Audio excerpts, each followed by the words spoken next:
May 7th. I love my garden. I'm writing in it now in the late afternoon loveliness, much interrupted by the mosquitoes and the temptation to look at all the glories of the new green leaves, washed half an hour ago in a cold shower. My garden is surrounded by cornfields and meadows, and beyond are great stretches of sandy heath and pine forests.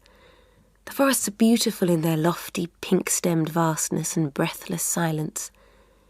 And the bare heaths are beautiful too, for one can see across them to eternity almost. In the middle of this plain is the oasis of bird cherries and greenery where I spend my happy days. And in the middle of the oasis is the grey stone house with many gables where I pass my reluctant nights. The people round about are persuaded that I am, to put it as kindly as possible, exceedingly eccentric, for the news has travelled that I spend the day out of doors with a book, and that no mortal eye has ever yet seen me sew or cook. But why cook when you can get someone to cook for you? And as for sewing, the maids will hem the sheets better and quicker than I could. We had been married 5 years before it struck us that we might as well make use of this place by coming down and living in it. Those 5 years were spent in a flat in a town, and during their whole interminable length I was perfectly miserable and perfectly healthy, which disposes of the ugly notion that has at times disturbed me, that my happiness here is less due to the garden than to a good digestion. Looking back, I am astonished, and can in no way account for the tardiness of my discovery that here, in this far-away corner, was my kingdom of heaven. Indeed, so little did it enter my head to even use the place in summer, that I submitted to weeks of seaside life, with all its horrors every year, until at last, in the early spring of last year, having come down for the opening of the village school, and wandering out afterwards into the bare and desolate garden, I don't know what smell of wet earth or rotting leaves brought back my childhood with a rush, and all the happy days I had spent in a garden. Shall I ever forget that day? It was the beginning of my real life, my coming of age, as it were, and entering into my kingdom. Early March, leafless and sad and lonely enough out there in the damp and silence. Yet there I stood, feeling the same rapture of pure delight in the first breath of spring that I used to as a child. And the 5 wasted years fell from me like a cloak, and the world was full of hope. My other half, being indulgent, and with some faint thought perhaps that it might be as well to look after the place, consented to live in it, at any rate, for a time, whereupon followed 6 specially blissful weeks from the end of April into June, during which I was here alone, supposed to be superintending the painting and papering, but as a matter of fact, only going into the house when the workmen had gone out of it. During those 6 weeks, I lived in a world of dandelions and delights. The dandelions carpeted the 3 lawns, and under and among the groups of leafless oaks and beeches were blue hepaticas, white anemones, violets and celandines in sheets. Then, when the anemones went, came a few stray periwinkles and Solomon's seal, and all the bird cherries blossomed in a burst. And then came the lilacs, masses and masses of them, in clumps on the grass, and one great continuous bank of them shining glorious against a background of firs. When the acacias all blossomed too, and 4 great clumps of pale silvery pink peonies flowered under the south windows, I felt so absolutely happy and blessed and grateful that my days seemed to melt away into a dream of pink and purple peace. The first part of that time of blessedness was the most perfect. Then he appeared suddenly, who has a right to appear when and how he will, and rebuked me for never having written. And when I told him that I had been literally too happy to think of writing, he seemed to take it as a reflection on himself that I could be happy alone. I took him round the garden along the new paths I had had made and showed him the acacia and lilac glories. and he said that it was the purest selfishness to enjoy myself when neither he nor the offspring were with me, and that the lilacs wanted thoroughly pruning. I tried to appease him by offering him the whole of my salad and toast supper, but nothing appeased that man of wrath, and he said he would go straight back to the neglected family. So he went, and the remainder of the precious time was disturbed by twinges of conscience whenever I found myself wanting to jump for joy. I wrote regularly and sent my love, but I could not manage to fret and yearn. What are you to do if your conscience is clear and your liver in order and the sun is shining?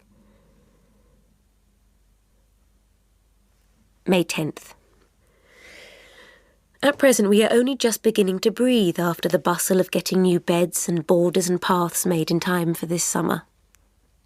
The 11 beds round the sundial are filled with roses, but I see already that I have made mistakes with some. As I have not a living soul with whom to hold communion on this or indeed any matter, my only way of learning is by making mistakes. There is not a creature in all this part of the world who could in the least understand with what heart-beatings I'm looking forward to the flowering of these roses, and not a German gardening book that does not relegate all tea roses to hot houses, imprisoning them for life. It was no doubt because I was so ignorant that I rushed in where Teutonic angels fear to tread and made my tea roses face a northern winter. But they did face it under fir branches and leaves, and they are looking today as happy and as determined to enjoy themselves as any roses I am sure in Europe. May 14th. Today I am writing on the veranda with the 3 babies, more persistent than mosquitoes raging round me, and already several of the 30 fingers have been in the ink pot and the owners consoled when duty pointed to rebukes. But who can rebuke such penitent and drooping sunbonnets? These 3, their patient nurse, myself, the gardener, and the gardener's assistant, are the only people who ever go into my garden, but then neither are we ever out of it.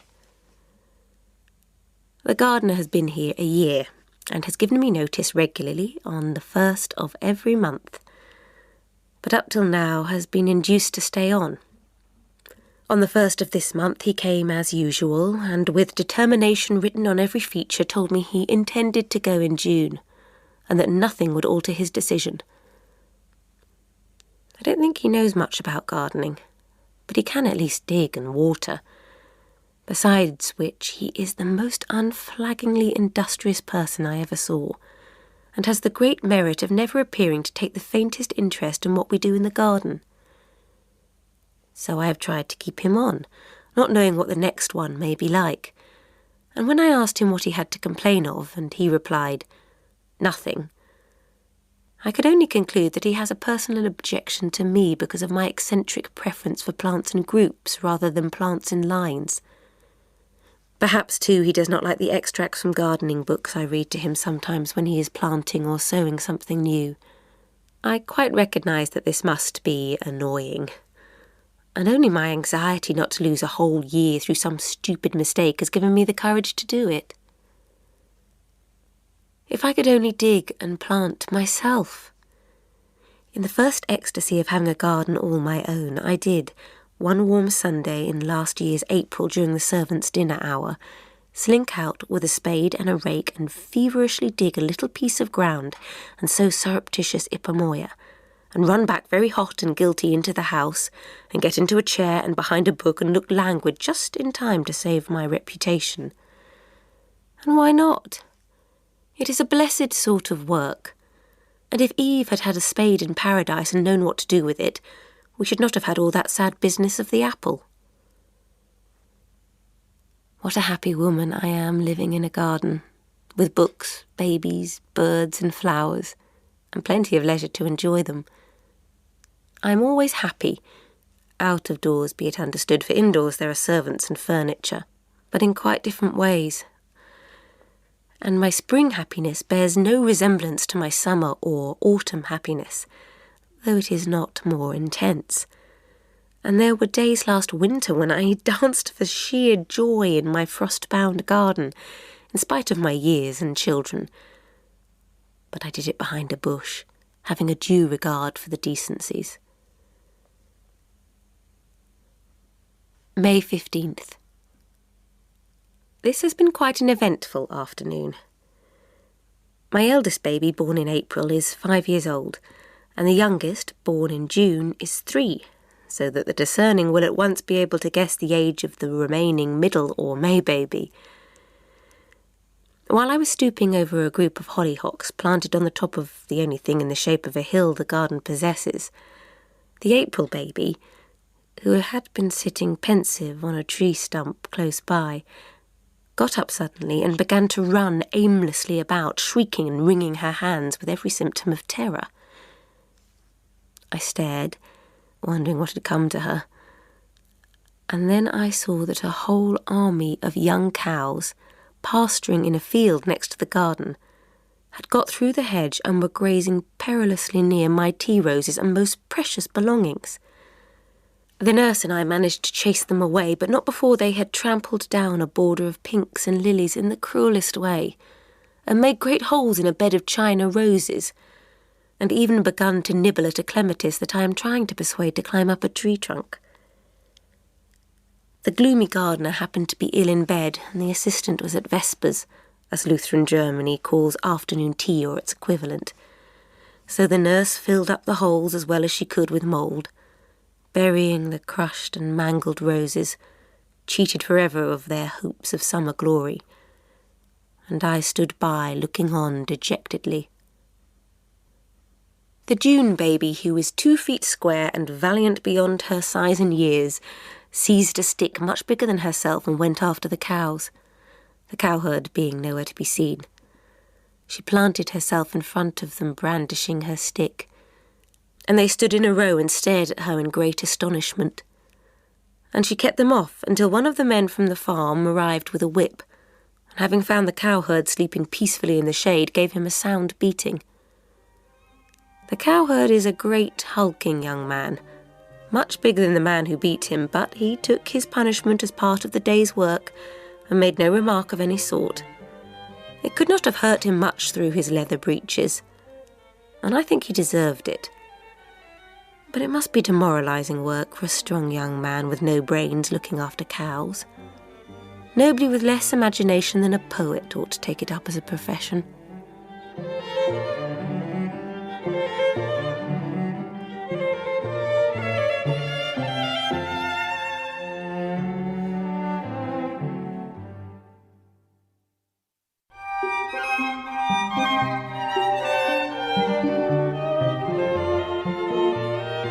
July 11th. The garden is the place I go for refuge and shelter, not the house. In the house are duties and annoyances, servants to exhort and admonish, furniture and meals. But out there, blessings crowd me at every step. It is there that all my sins and silliness are forgiven, there that I feel protected and at home, and every flower and weed is a friend and every tree a lover. There has been no rain since the day before Whitsunday, 5 weeks ago, which partly, but not entirely, accounts for the disappointment my beds have been. The dejected gardener went mad soon after Whitsuntide and had to be sent to an asylum. He took to going about with a spade in one hand and a revolver in the other, explaining that he felt safer that way, after which there was nothing for it but to get him into an asylum as expeditiously as possible. There was no gardener to be had in his place, and I have only just succeeded in getting one, so that what with the drought and the neglect and the gardener's madness and my blunders, the garden is in a sad condition. But even in a sad condition, it is the dearest place in the world, and all my mistakes only make me more determined to persevere. I have been much afflicted lately by visitors, not stray callers to be got rid of after a due administration of tea and things you are sorry afterwards that you said, but people staying in the house and not to be got rid of at all. All June was lost to me in this way, and it was from first to last a radiant month of heat and beauty. But a garden where you meet the people you saw at breakfast and will see again at lunch and dinner is not a place to be happy in. Besides, they had a knack of finding out my favourite seats and lounging in them just when I longed to lounge myself. And they took books out of the library with them and left them face downwards on the seats all night to get well drenched with dew. And they gave me to understand that if they had had the arranging of the garden, it would have been finished long ago, whereas I don't believe a garden ever is finished. They have all gone now, thank heaven. Except Derice, a young woman with a beautiful, refined face and straight, fine eyebrows. She lunched today on beer and cabbage salad with caraway seeds in it. And now I hear her through the open window extemporizing touching melodies. She is thin, frail, intelligent and lovable, all on the above diet. Cabbage salad is a horrid invention, but I don't doubt its utility as a means of encouraging thoughtfulness, nor will I quarrel with it, any more than I quarrel with the manure that results in roses, and I give it to Iris every day to make her sing. She's the sweetest singer I have ever heard. September 15th. This is the month of quiet days, crimson creepers and blackberries, of mellow afternoons in the ripening garden, of tea under the acacias instead of the too shady beeches, of wood fires in the library in the chilly evenings. The babies go out in the afternoon and blackberry in the hedges. 3 kittens sit cleaning themselves on the sunny veranda steps. The man of wrath shoots partridges across the distant stubble. And the summer seems as though it would dream on forever.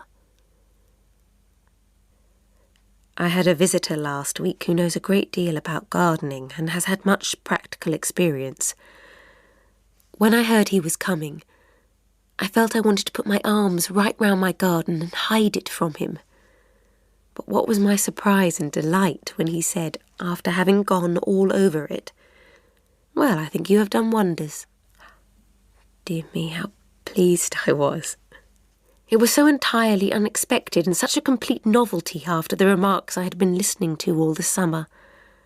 I could have hugged that discerning and indulgent critic, able to look beyond the result to the intention, and appreciating the difficulties of every kind that had been in the way. After that, I wished she could stay here a whole year and help me through the seasons. But he went, as people one likes always do go, and he was the only guest I have had whose departure made me sorry. The people I love are always somewhere else and not able to come to me, while I can at any time fill the house with visitors about whom I know little and care less. Perhaps if I saw more of those absent ones, I would not love them so well. And it has actually happened once or twice when great friends have been staying with me that I have wished, when they left, I might not see them again for at least 10 years. I suppose the fact is that no friendship can stand the breakfast test, and here in the country we invariably think it our duty to appear at breakfast. Though my body comes down mechanically, having been trained that way by punctual parents, my soul never thinks of beginning to wake up for other people till lunchtime, and never does so completely till it has been taken out of doors and aired in the sunshine. Who can begin conventional amiability the first thing in the morning? It is the hour of savage instincts and natural tendencies. It is the triumph of the disagreeable and the cross. I am convinced the Muses and the Graces never thought of having breakfast anywhere but in bed. Not but what I like to have people staying with me for a few days, or even a few weeks, should they be content with simple joys. On some very specially divine days like today, I have actually longed for someone else to be here to enjoy the beauty with me. There has been rain in the night, and the whole garden seems to be singing. The vigorous plants, the happy grass and trees, the lilac bushes. Oh, those lilac bushes! They are all out today, and the garden is drenched with the scent. I have brought in armfuls. The picking is such a delight. And every pot and bowl and tub in the house is filled with purple glory. And the servants think there is going to be a party and are extra nimble. And I go from room to room gazing at the sweetness. And the servants gradually discover there is no party and wonder why the house should be filled with flowers for one woman by herself. And I long more and more for a kindred spirit.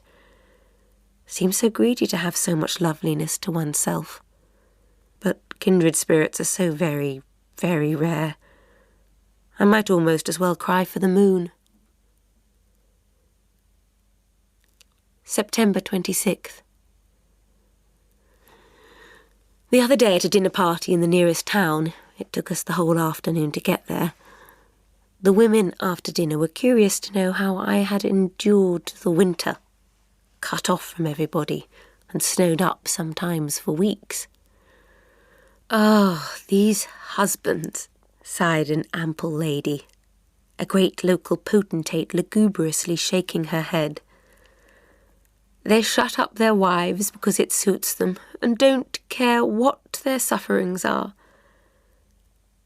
Then the others sighed and shook their heads too, and one began to tell how another dreadful husband had brought his young wife into the country and had kept her there, concealing her beauty and accomplishments from the public in a most cruel manner, and how, after spending a certain number of years in alternately weeping and producing progeny, she had quite lately run away with somebody unspeakable. I think it was the footman or the baker or someone of that sort. "But I am quite happy," I began as soon as I could put in a word. "Oh, a good little wife, making the best of it." And the female potentate patted my hand, but continued gloomily to shake her head. "You cannot possibly be happy in the winter entirely alone," asserted another lady, the wife of a high military authority, and not accustomed to be contradicted. "But I am." "But how can you possibly be at your age? Your husband ought to bring you to town in the winter." "But I don't want to be brought to town." "Such solitude is not right." "But I'm not solitary, and can come to no good." She was getting quite angry. There was a chorus of no indeeds at her last remark, and renewed shaking of heads. "I enjoyed the winter immensely," I persisted when they were a little quieter. "I sleighed and skated, and then there were the children, and shelves full of—" I was going to say books, but stopped. Reading is an occupation for men. For women it is a reprehensible waste of time. "It is entirely my doing that we have come down here," I proceeded, "and my husband only did it to please me." "Such a good little wife," repeated the patronising potentate. "But you must not let your husband have his own way too much, my dear, and take my advice, and insist on his bringing you to town next winter." I laughed on the way home, and I laughed again for sheer satisfaction when we reached the garden and drove between the quiet trees to the pretty old house. And when I went into the library with its 4 windows open to the moonlight and the scent, and looked round at the familiar bookshelves, and could hear no sounds but sounds of peace, and knew that here I might read or dream or idle exactly as I chose, with never a creature to disturb me, how grateful I felt to the kindly fate that has brought me here and rescued me from a life like that I had just seen. A life spent with the odours of other people's dinners in one's nostrils, and the noise of their wrangling servants in one's ears, and parties and tattle for all amusement. Sometimes callers from a distance invade my solitude, and it is on these occasions that I realise how absolutely alone each individual is, and how far away from his neighbour. And while they talk generally about babies, past, present and to come, I fall to wondering at the vast and impassable distance that separates one's own soul from the soul of the person sitting in the next chair. Then a frost slowly settles down on me and I grow each minute more benumbed and speechless. And the babies feel the frost in the air and look vacant.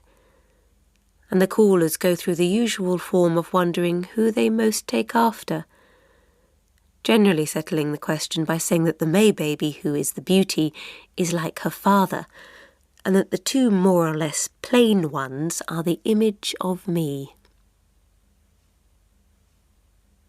A garden, I have discovered, is by no means a fruitful topic, and it is amazing how few persons really love theirs. They all pretend they do, but you can hear by the very tone of their voice what a lukewarm affection it is. About June their interest is at its warmest, nourished by agreeable supplies of strawberries and roses. But on reflection, I don't know a single person within 20 miles who really cares for his garden, or has discovered the treasures of happiness that are buried in it. It is after these rare calls that I experience the only moments of depression from which I ever suffer. And then I am angry at myself for allowing even a single precious hour of life to be spoilt by anything so indifferent. That is the worst of being fed enough, and clothed enough, and warmed enough, and of having everything you can reasonably desire. On the least provocation you are made uncomfortable and unhappy by such abstract discomforts as being shut out from a nearer approach to your neighbour's soul. Which is on the face of it foolish, the probability being that he hasn't got one.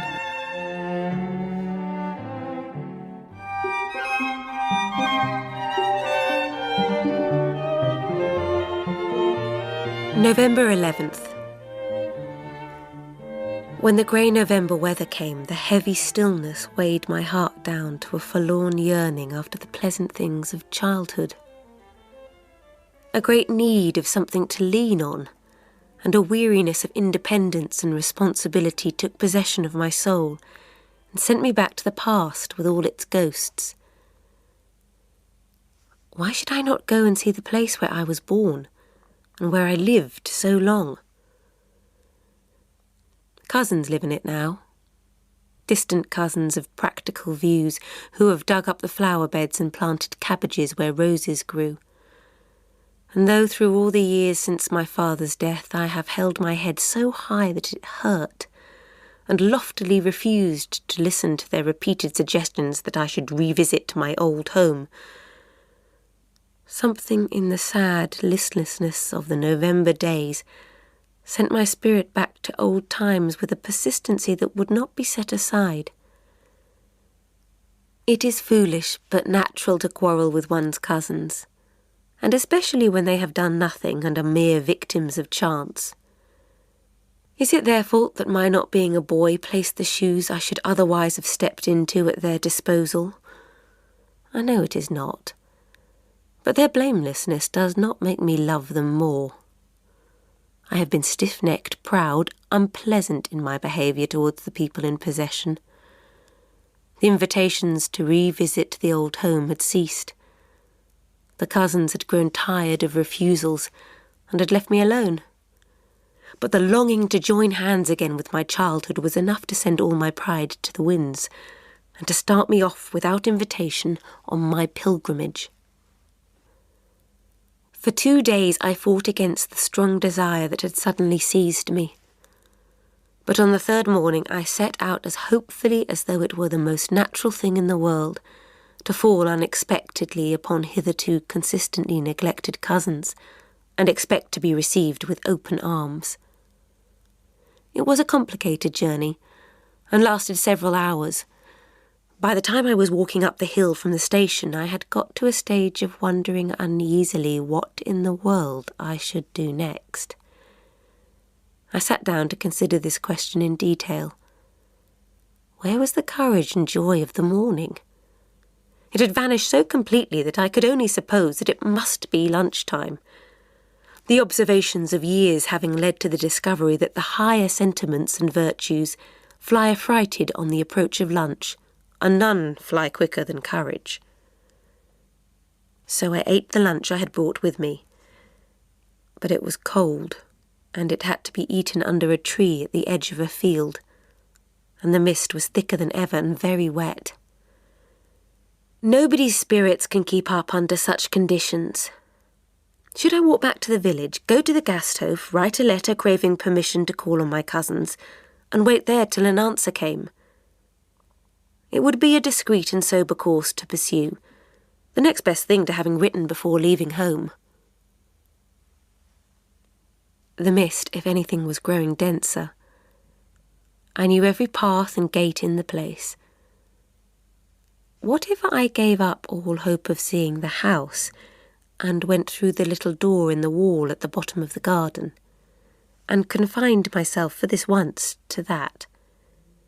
In such weather I would be able to wander round as I pleased, without the least risk of being seen or meeting any cousins, and it was after all the garden that lay nearest to my heart.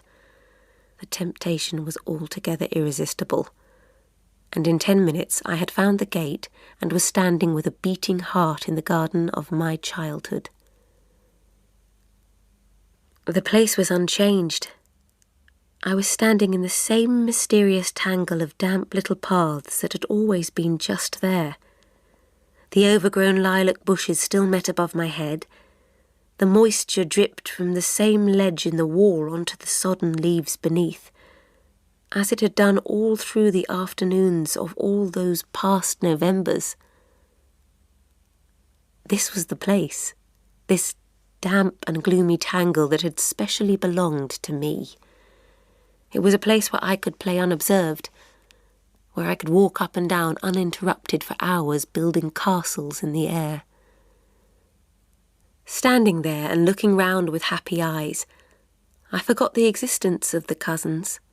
I could have cried for joy at being there again. They were tenants, but it was my home.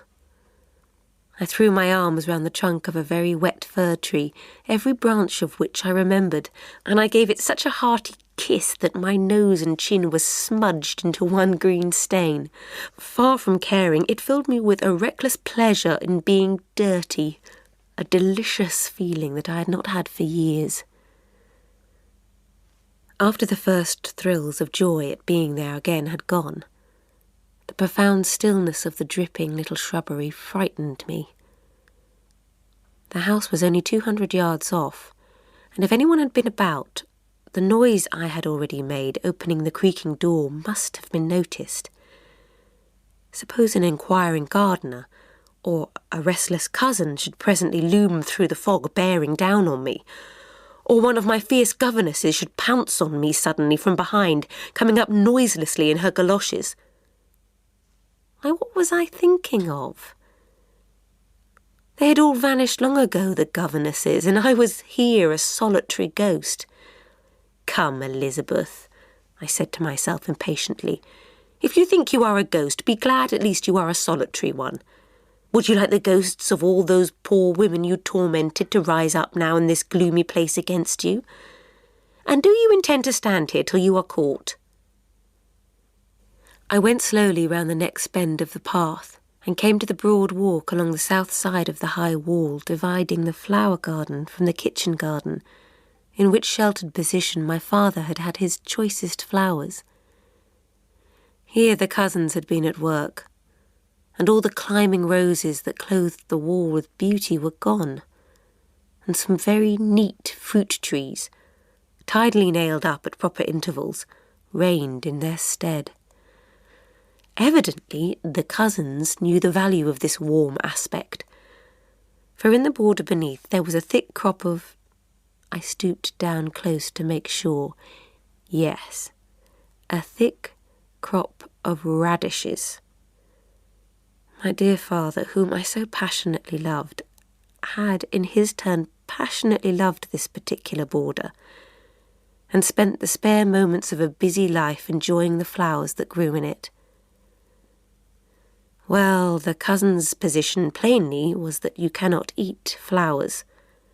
Their spirits required no refreshment, but their bodies needed much, and therefore radishes were more precious than wallflowers.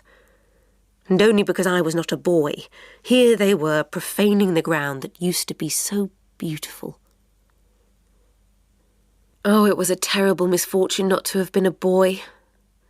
And how sad and lonely it was after all in this ghostly garden. The radish bed and what it symbolised had turned my first joy into grief.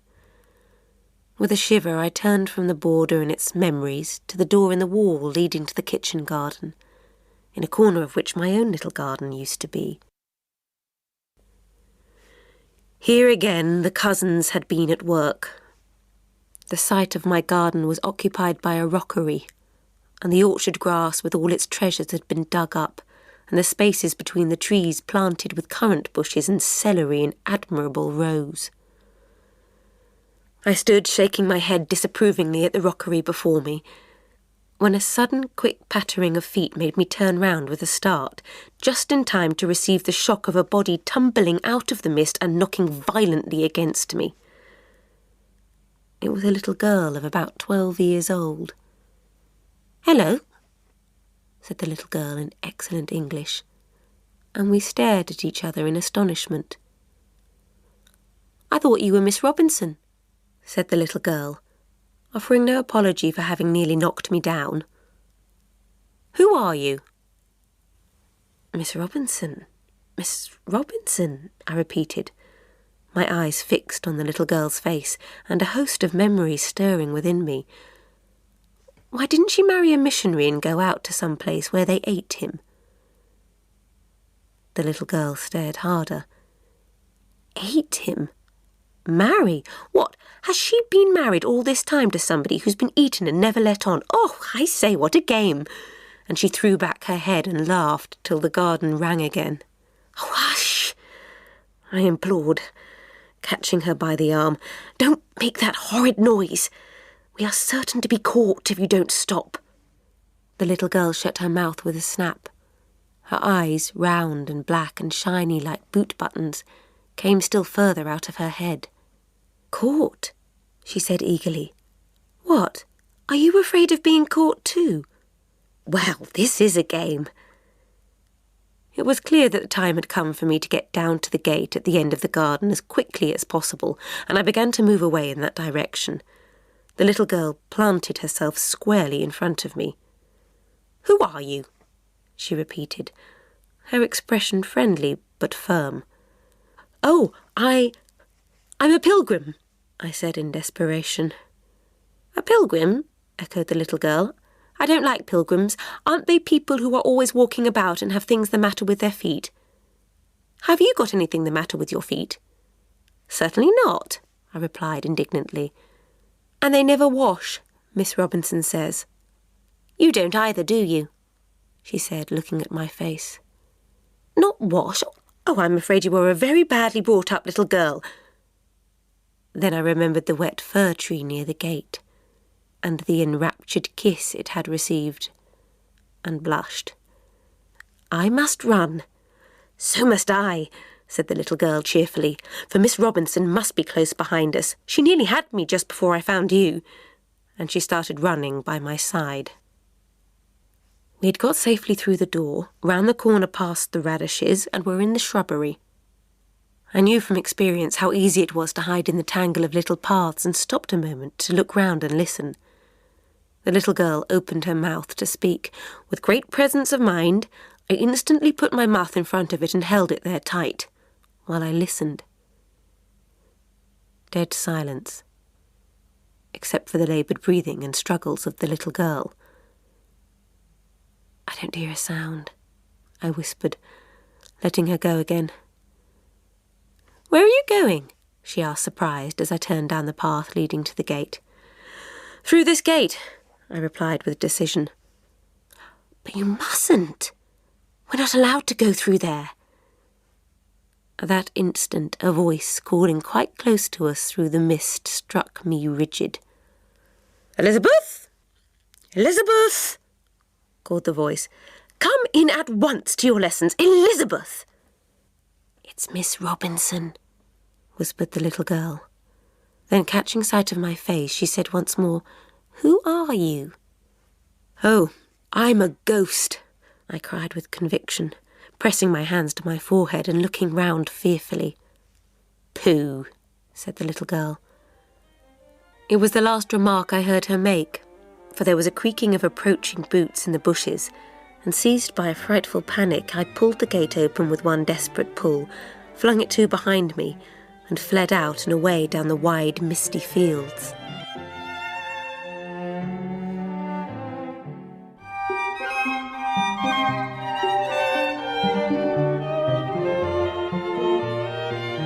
December 7th. To go into the garden in its snowed-up state is like going into a bath of purity. Yesterday I sat out of doors near the sundial the whole afternoon, with the thermometer so many degrees below freezing that it will be weeks finding its way up again. But there was no wind and beautiful sunshine, and I was well wrapped up in furs. I even had tea brought out there and sat till long after the sun had set, enjoying the frosty air. I had to drink the tea very quickly, for it showed a strong inclination to begin to freeze. I had been reading A Life of Luther, lent me by our parson, in the intervals between looking round me and being happy. He came one day with the book and begged me to read it, having discovered that my interest in Luther was not as living as it ought to be. I read all the afternoon with pauses for refreshing glances at the garden and the sky, and much thankfulness in my heart. His struggles with devils amazed me, and I wondered whether such a day as that, full of grace and the forgiveness of sins, never struck him as something to make him relent even towards devils. He apparently never allowed himself just to be happy. He was a wonderful man, but I am glad I was not his wife. I am very busy preparing for Christmas, but have often locked myself up in a room alone, shutting out my unfinished duties, to study the flower catalogues and make my lists of seeds and shrubs and trees for the spring. I don't like duty. Everything in the least disagreeable is always sure to be one's duty. Why cannot it be my duty to make lists and plans for the dear garden? I insisted to the man of wrath, when he protested against what he called wasting my time upstairs. No, he replied sagely. Your garden is not your duty because it is your pleasure. What a comfort it is to have such wells of wisdom constantly at my disposal. Anybody can have a husband, but to few is it given to have a sage, and the combination of both is as rare as it is useful. I have 2 visitors staying with me, though I have done nothing to provoke such an infliction. One is Iris, the sweet singer of the summer, whom I love as she deserves, but of whom I certainly thought I'd seen the last of for at least a year, when she wrote and asked if I would have her over Christmas, as her husband was out of sorts, and she didn't like him in that state. Neither do I like sick husbands, so, full of sympathy, I begged her to come, and here she is. And the other is Menora. Why I have to have Menora, I don't know, for I was not even aware of her existence a fortnight ago. Then coming down cheerfully one morning to breakfast, I found a letter from an English friend asking me to befriend a young woman. Do, my dear Elizabeth, wrote my friend, take some notice of the poor thing. She is studying art in Dresden and has nowhere literally to go for Christmas. I am positive you would find Menora a bright, intelligent companion. Menora? Questioned the man of wrath. The April baby, who has had a nursery governess of an altogether alarmingly zealous type attached to her person for the last 6 weeks, looked up from her bread and milk. It sounds like islands, she remarked pensively. The governess, Miss Jones, coughed. Majora, Minora, Alderney and Sark, explained her pupil. I looked at her severely. If you are not careful, April, I said, you'll be a genius when you grow up and disgrace your parents.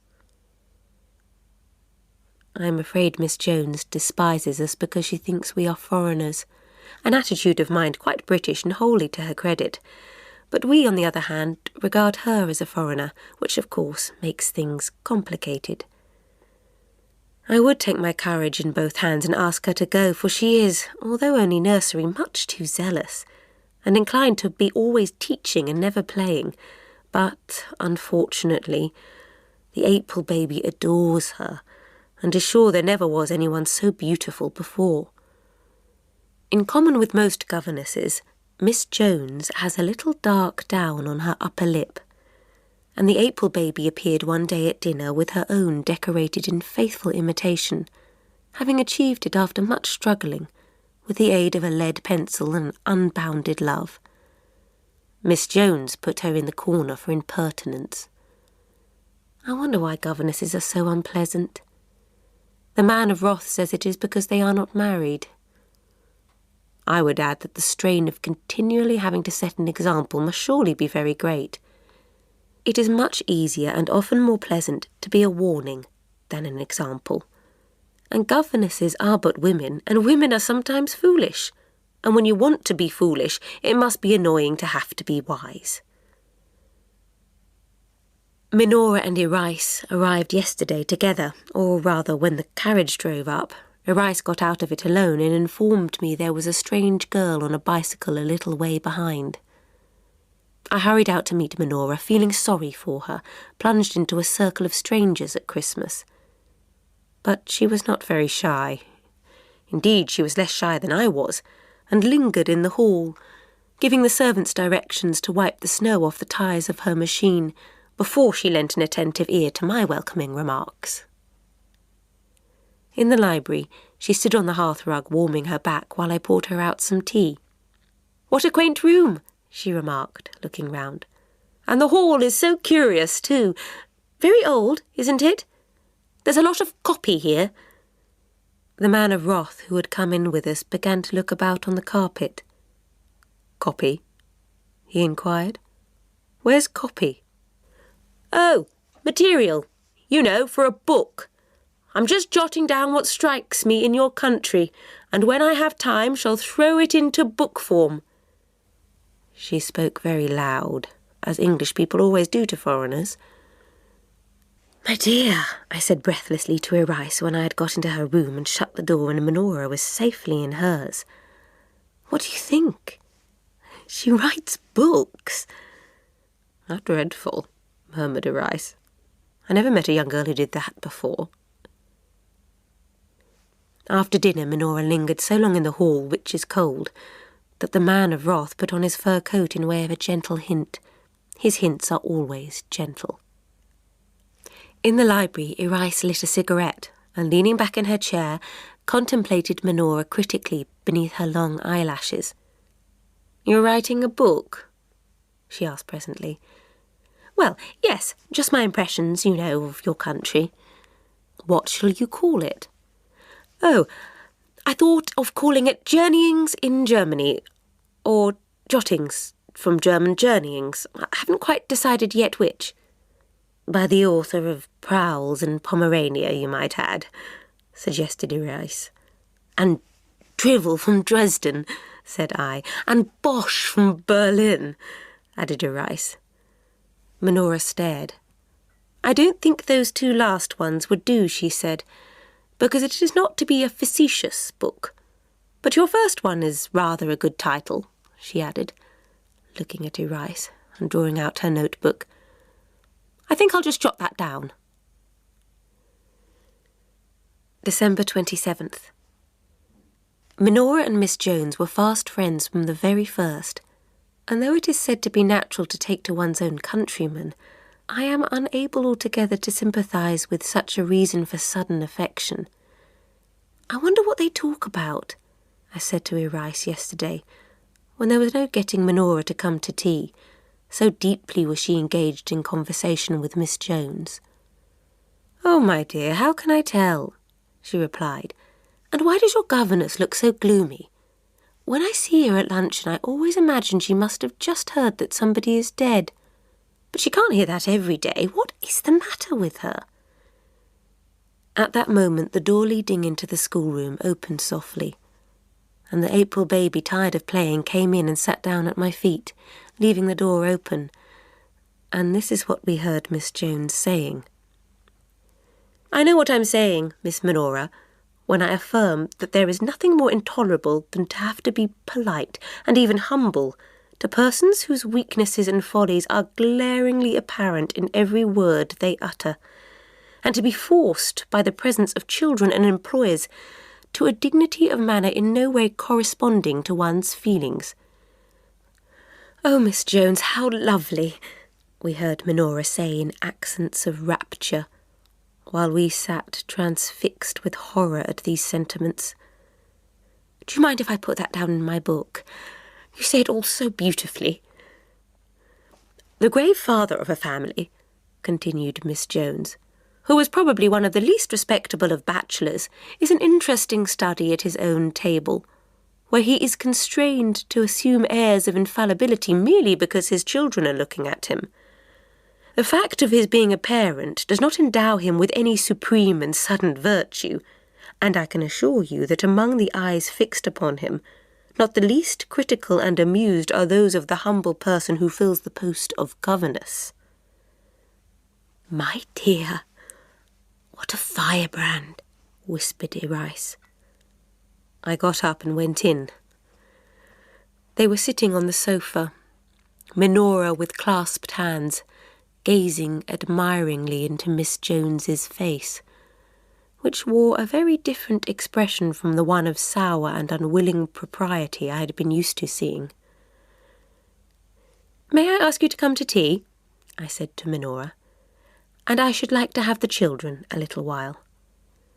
Minora got up very reluctantly, but I waited with the door open until she had gone in and the two babies had followed. I said nothing to Minora, but kept her with us till dinner time, and this morning we went for a long sleigh drive. When we came into lunch, there was no Miss Jones. "Is Miss Jones ill?" asked Minora. "She is gone," I said. "Gone? Did you never hear of such things as sick mothers?" asked Erice blandly, and we talked resolutely of something else. All the afternoon Minora has moped. She had found a kindred spirit, and it has been ruthlessly torn from her arms as kindred spirits so often are. At dinner Erice surveyed her with her head on one side. "You look so pale," she said. "Are you not well?" Minora raised her eyes heavily with the patient air of one who likes to be thought a sufferer. "I have a slight headache," she replied gently. "Oh, I hope you're not going to be ill," said Erice with great concern, "because there's only a cow doctor to be had here, and though he means well, I believe he is rather rough." Minora was plainly startled. "What do you do if you are ill?" "Oh, we are never ill," said I. "The very knowledge that there would be no one to cure us seems to keep us healthy." "And if anyone takes to her bed," said Erice, "Elizabeth always calls in the cow doctor." Minora was silent. She feels, I am sure, that she has got into a part of the world peopled solely by barbarians, and that the only civilized creature besides herself has departed and left her at our mercy. Whatever her reflections may be, her symptoms are visibly abating.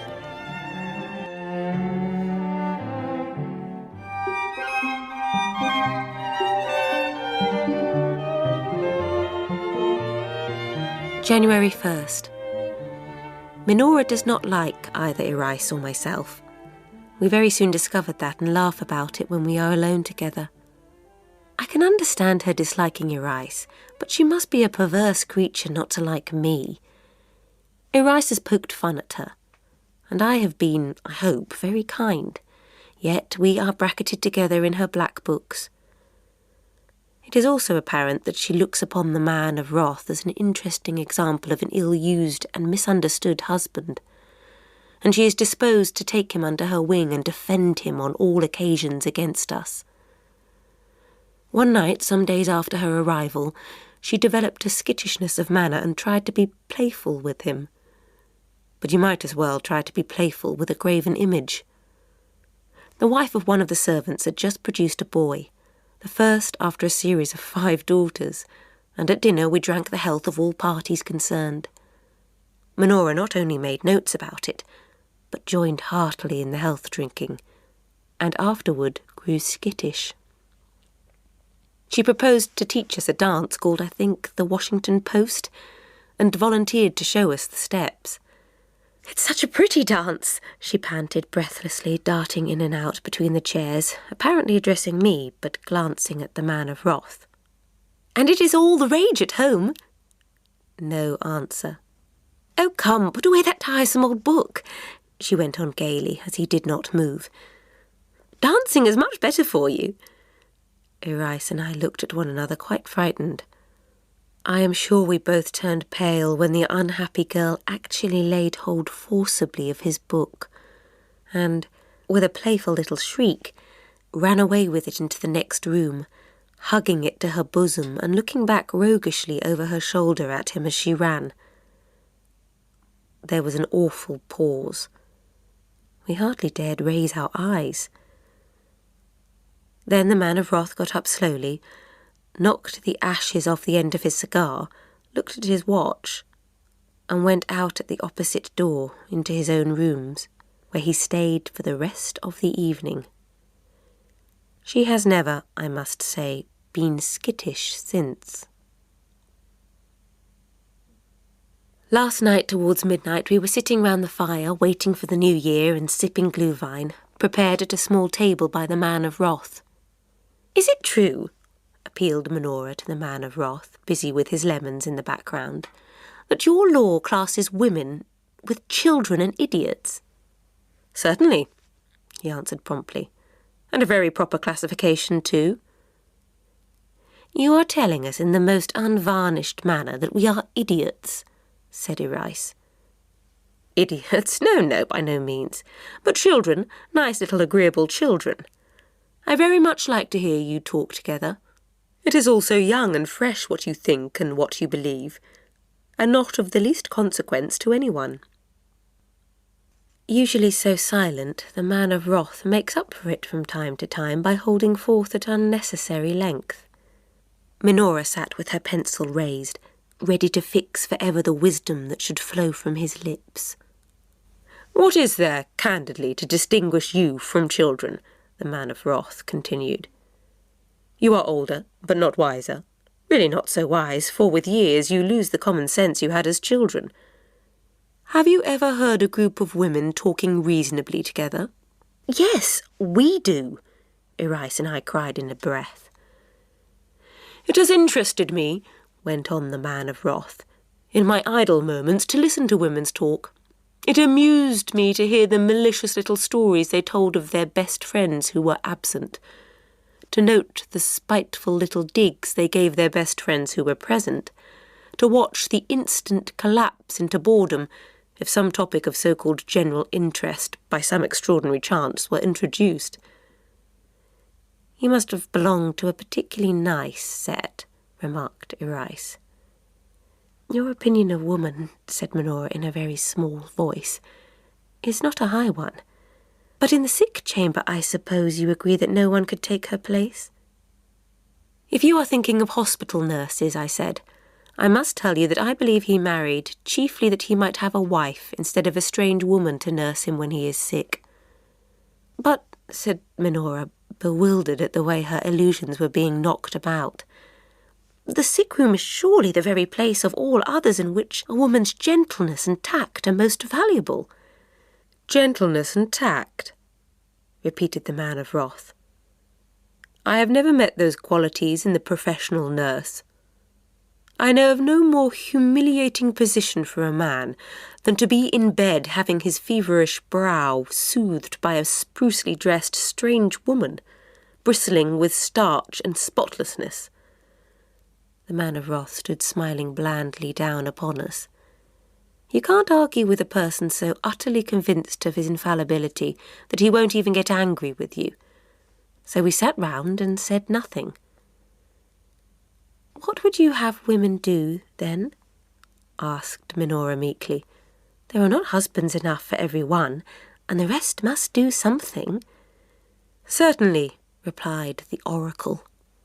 "Study the art of pleasing by dress and manner as long as you are of an age to interest us, and above all, Let all women, pretty and plain, married and single, study the art of cookery. If you are an artist in the kitchen, you will always be esteemed." I sat very still. Every German woman, even the wayward Iris, has learned to cook. I seemed to be the only one who was naughty and wouldn't. "Only be careful," he went on, "in studying both arts, never to forget the great truth that dinner precedes blandishments, and not blandishments dinner. A man must be made comfortable before he will make love to you, and though it is true that if you offered him a choice between smoked goose and kisses, he would say he would take both, yet he would invariably begin with the smoked goose, and allow the kisses to wait." At this I got up, and Iris followed my example. "Your cynicism is disgusting," I said icily. "You two are always exceptions to anything I may say," he said, smiling amiably. January 15th. "I really think, Elizabeth," said Iris to me yesterday, when the click of Minora's typewriter was heard hesitating in the next room, "that you and I are writing her book for her. She takes down everything we say. When is she going?" "Who? Minora? I haven't asked her that." "Then I will.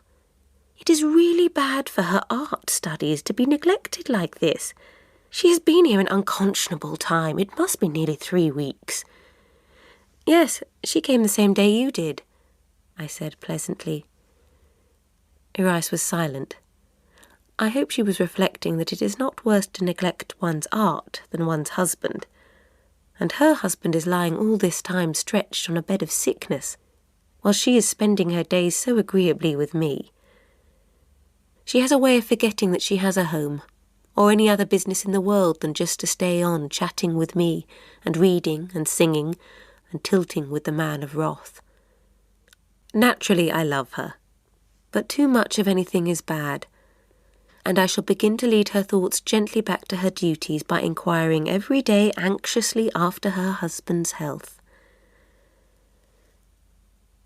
The bills for my roses and bulbs and other last year's horticultural indulgences were on the table when I came down to breakfast this morning. They rather frightened me. Gardening is expensive, I find, when it has to be paid for out of one's own private pin money. The man of wrath does not in the least want roses, or flowering shrubs, or plantations, or new paths, and therefore, he asks, why should he pay for them? So he does not, and I do. And I have to make up for it by not indulging all too riotously in new clothes, which is no doubt very chastening. I certainly prefer buying new rose trees to new dresses, if I cannot comfortably have both. And I see a time coming when the passion for my garden will have taken such a hold of me that I shall not only entirely cease buying more clothes, but begin to sell those that I already have. By the time the babies have grown old and disagreeable, it will be very pretty here, and then possibly they won't like it. And if they have inherited the man of wrath's indifference to gardens, they will let it run wild and leave it to return to the state in which I found it. Or perhaps their 3 husbands will refuse to live in it, or to come to such a lonely place at all, and then of course its fate is sealed. My only comfort is that husbands don't flourish in the desert, and that the 3 will have to wait a long time before enough are found to go round. Mothers tell me that it is a dreadful business finding one husband. How much more painful then to have to look for 3 at once. But I won't look. I can imagine nothing more uncomfortable than a son-in-law, and besides I don't think a husband is at all a good thing for a girl to have. I shall do my best in the years at my disposal to train them so to love the garden, and outdoor life, and even farming, that if they have a spark of their mother in them, they will want and ask for nothing better. April 18th. The longer I live, the greater is my respect and affection for manure in all its forms. The man of wrath says he never met a young woman who spent her money that way before. I remark that it must be nice to have an original wife, and he retorted that the word original hardly described me, and that the word eccentric was the one required. Very well, I suppose I am eccentric, since even my husband says so. But if my eccentricities are of such a practical nature as to result later in the biggest cauliflowers and tenderest lettuce in Prussia, why then he ought to be the first to rise up and call me blessed. I have been so busy ever since Irais and Minora have left that I can hardly believe the spring is here, and the garden hurrying on in its green and flowered petticoat, only its petticoat as yet, for though the underwood is a fairyland of tender little leaves, the trees above are still quite bare. Oh, I could dance and sing for joy. What a resurrection of beauty there is in my garden and of brightest hope in my heart. The whole of this radiant Easter day I have spent out of doors, sitting at first among the windflowers and celandines, and then, later, walking with the babies to see what the spring had been doing around the garden. And the afternoon was so hot that we lay a long time on the grass, blinking up through the leafless branches of the silver birches at the soft, fat little white clouds floating motionless in the blue. We had tea in the sun, and when it began to grow late and the babies were in bed, and all the little windflowers folded up for the night, I still wandered in the green paths, my heart full of happiest gratitude. It makes one very humble to see oneself surrounded by such a wealth of beauty and perfection anonymously lavished, and to think of the infinite meanness of our own grudging charities. How displeased we are if they are not promptly and properly appreciated. I do sincerely trust that the benediction that is always awaiting me in my garden may by degrees be more deserved, and that I may grow in grace and patience and cheerfulness, just like the happy flowers I so much love.